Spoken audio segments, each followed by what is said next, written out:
భగవద్గీత మహాభారతము యొక్క సమగ్ర సారాంశం. భక్తుడైన అర్జునునకు అనర్చిన ఉపదేశమే గీతా సారాంశం. భారత యుద్ధము జరగరాదని సర్వవిధములా భగవానుడు ప్రయత్నించింది. కాని ఆ మహానుభావుని ప్రయత్నములు వ్యర్థములాయి. అటు పిమ్మట శ్రీకృష్ణుడు పార్థునకు సారథి అయి నిలిచెను.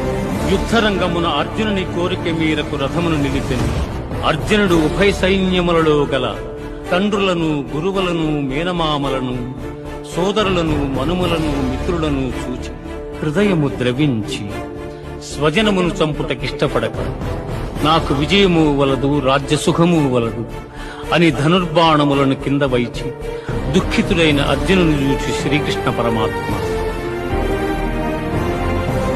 జీవునకు దేహమునందు బాల్యము, యవ్వనము, ముసలితనము ఎట్లు మరొక దేహమును పొందుట కూడా అట్లే. కనుక ఈ విషయమున ధీరులు మోహమును